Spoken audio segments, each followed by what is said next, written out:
அனைவருக்கும் வணக்கம். இப்படிப்பட்ட நிகழ்வுகள் அரங்கேறது எதுக்காகனா, படம் மக்களுக்கு தெரியணும். தெரியறது மாத்திரமில்லை, இந்த படம் எல்லாரும் பார்க்கணும். அதுக்காகத்தான்.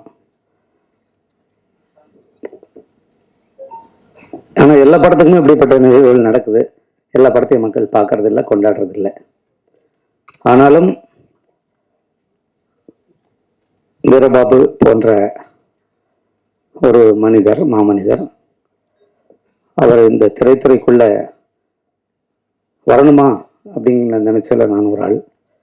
காரணம், அவரை போன்ற ஆளுமைகள், ஒரு வல்லுனர் எந்த பல்கலைக்கழகத்தாலும் உருவாக்க முடியாதவர்கள், எந்த கல்வி திட்டத்தாலும் உருவாக்க முடியாதவர்கள். ஒவ்வொரு ஆண்டும் தமிழகத்தில் ஆயிரக்கணக்கான தமிழ் மரபு மருத்துவம், சித்த மருத்துவ மாணவர்கள், மருத்துவர்கள் தேர்ச்சி பெற்று வருகிறார்கள். அவர்களுக்கு இடையில் இந்த தமிழ் மொழி குறித்தும், நம்முடைய இனம், மண் குறித்தும், குறிப்பாக இந்த தமிழருடைய அரசியல் குறித்தும் ஒரு தீர்க்கமான பார்வை கொண்ட ஒரு சிறந்த மனிதராக நான் அவரை அறியப்பட்டதால் தான் இந்த மேடைக்கு நான் வந்திருக்கிறேன். வீரபாபு இந்த கதையை என்கிட்ட சொன்னார் ஒரு நாள் காரில் பயணத்தின் போது. எதுக்கு இதை சொல்கிறாருன்னு எனக்கு தோணுச்சு. பிறகு நான் இப்படி ஒரு படத்தை எடுக்கணும் அப்படின்னு சொன்னார். எனக்கு அங்கேயே இறங்கி வந்துடலாமான்னு தோணுச்சு எனக்கு. ஏன்னா அவர் எப்படி காப்பாற்றுறது எனக்கு தெரியல. என்ன சொன்னாலும் அவர் நிறுத்துகிற மாதிரி எனக்கு தெரியல. ஏன்னா இன்றைக்கு இந்த சினிமாவால், அதாவது இந்த திரைப்படக்கலை கண்டுபிடிக்கப்பட்டது ஒரு மக்களை மேன்மைப்படுத்துவதற்காக, முன்னேற்றுவதற்கான ஒரு கலையாகத்தான் கண்டுபிடிக்கப்பட்டது. ஆனால் அந்த கலை இன்று அப்படி இருக்கிறதா? அதான் கேள்வி. அதை கலையாக பார்த்தார்கள். இதை ஒரு வெறும் வணிகமாக, வியாபாரமாக பார்த்தவர்கள், அவர்களுடைய கையில் தான் இப்போது சிக்கிக்கிட்டு கிடக்குது. அதனால அந்த கலையா எடுக்கிறவங்களுக்கு இங்க வேலை இல்லை. இவர் சிறந்த படங்களை நீங்க பாருங்க அப்படின்னு சொன்னாலே ஒரு மாதிரி பார்க்குறாங்க. அதுதான் அங்கே பிரச்சனை.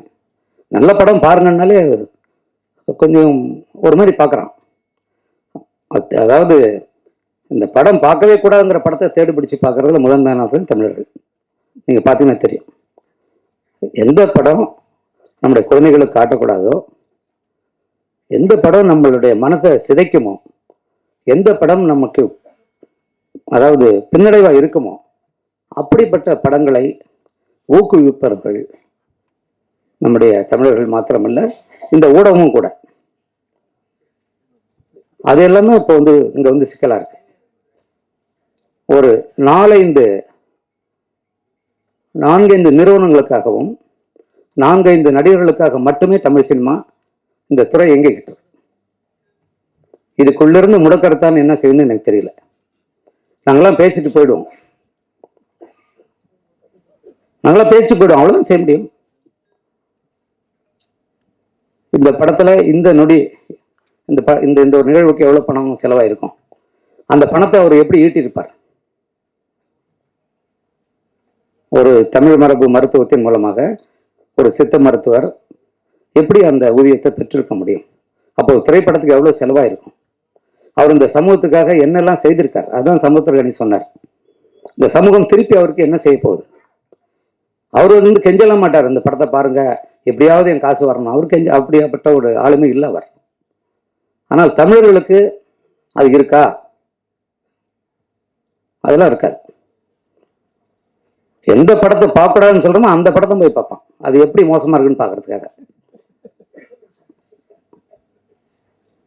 வருத்தத்துக்குரிய ஒரு இதுதான். இந்த திரை அண்ணன் மணி அண்ணங்கிட்ட சொல்லிட்டு இருந்தேன், தமிழர் மணி அண்ணங்கிட்ட. இந்த திரையில தான் நான் எடுத்த முதல் காட்சி நான் பார்த்தேன். 1989ஆம் ஆண்டு என்னுடைய மலைச்சாரல்ங்கிற படத்தை. இப்பெல்லாம் படம் எடுக்கும்போதே பார்த்துடுறாங்கல்ல டிஜிட்டல் கேமராவில். அப்போ அந்த படத்தை எடுத்து அதை இங்கே பகுப்பு கூடத்தில் போட்டு அதை கொண்டு அதை பிறகுதான் அப்போதான் என்ன இருக்குன்னு தெரியும். அப்படிப்பட்ட ஒரு இடம் இது. இங்கே வந்து எவ்வளோ பெரிய ஆளுமைகள், எவ்வளோ பெரிய சிந்தனையாளர்கள், எவ்வளோ பெரிய படைப்புகள்லாம் உருவாக்குன ஒரு இடம்.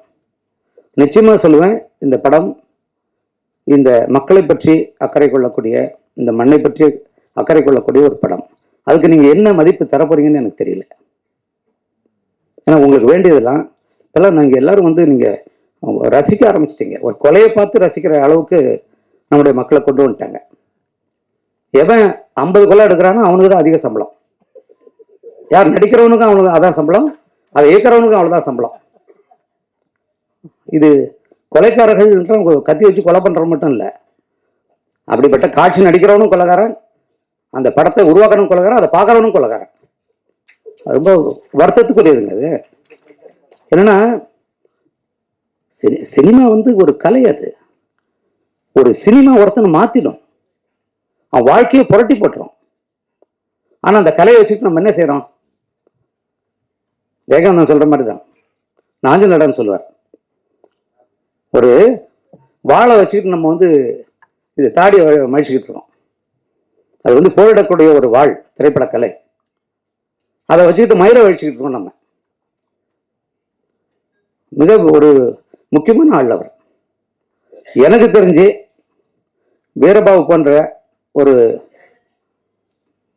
ஒரு மனிதர், ஒரு மருத்துவர் இந்த தமிழ் மண்ணுக்கு கிடைத்த பெரிய கொடை. மிக முக்கியமானவர். அதுக்கு மேல ஒன்றும் சொல்றதுக்கே இல்லை. ஒருத்தர் வந்து சொல்லுவாரா, நான் இதை செஞ்சிருக்கேன் அதை செஞ்சிருக்கேன், அது யாரும் சொல்லுவான்? ஒரு வியாபாரி சொல்லுவான். அவர் சொல்ல மாட்டார். உயிர் தாங்க ஒரு மனிதனுக்கு முக்கியம். உயிர் போகுதுன்றப்ப ஓடி வந்து எங்க விழுறோம்? மருத்துவர்கிட்ட. நான் என்னுடைய பத்திரக்கோட்டை கிராமத்தில் நான் இருக்கிறப்ப, நான் வந்து 75ஆம் ஆண்டு நான் சென்னைக்கு வந்தேன். அப்போ பார்த்தீங்கன்னா நாங்கள் ஒன்று இப்போ பண்ருட்டிக்கு போவோம், இல்லை கடலூருக்கு போவோம், இல்லை பாண்டிச்சேரிக்கு போவோம் மருத்துவர்களை பார்க்கணுன்னா. இப்போ எங்கள் ஊர்லேயே வந்துச்சு எல்லாம். இப்போ தமிழ்நாட்டில் வந்து அதிகமாக இருக்கிற கடை எதுன்னு நினைக்கிறீங்க? மருந்து கடையும் குடிக்கிற கடையும் தான். ஏன் இவ்வளோ கடை தேவைப்பட்டது?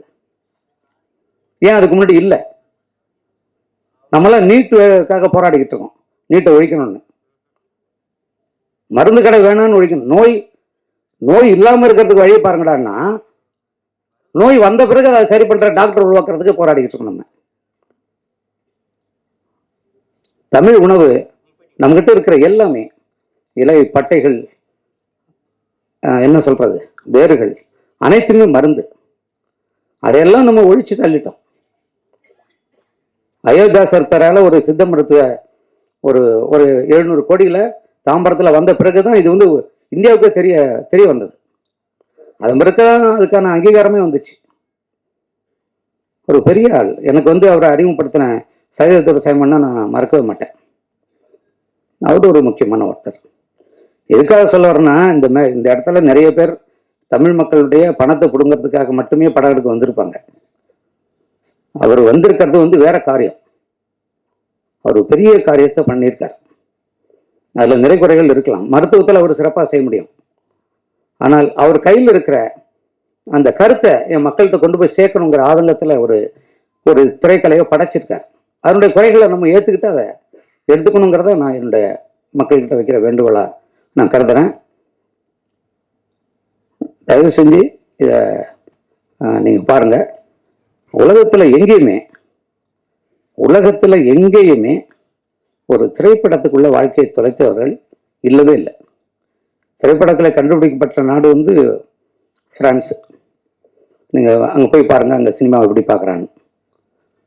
நான் இப்போ அண்மையில் முழு ஐரோப்பிய நாடுகளுக்கும் அமெரிக்காவுக்கும் ஒரு 45 நாட்கள் போயிட்டு வந்தேன். எல்லாரையும் நான் சந்திக்கிறேன், எல்லாரையும் பார்க்குறேன். ஒரு சினிமாவை வெறும் ஒரு கொள்ளையடிக்கிற ஒரு தொழிலாக மட்டுமே வச்சுக்கிட்டு மக்கள் என்ன ஆனாலும் பரவாயில்லன்னு சிந்திச்சுட்டே இருக்கிற ஒரு கூட்டாங்கன்னா இங்கே தமிழ்நாட்டில் தான் இருக்கு. அது ஒரு பெரிய குற்றம் இல்லையா? அது மிகப்பெரிய குற்றம் இல்லையா? அது குழந்தைகள் அதை பார்க்குறாங்க, அதுதான் பெரிய கொடுமை. அது நம்மளாம் எதை பற்றியோ கவலைப்படுறோம்.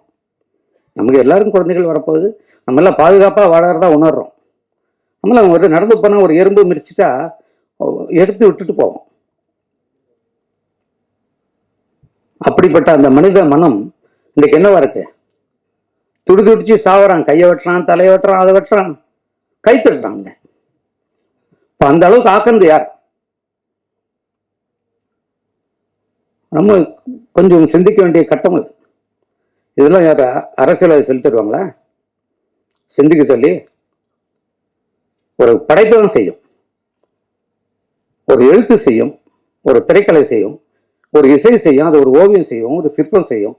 கலைகள்னா என்னன்னு நமக்கு தெரியாத, அதான பிரச்சனை.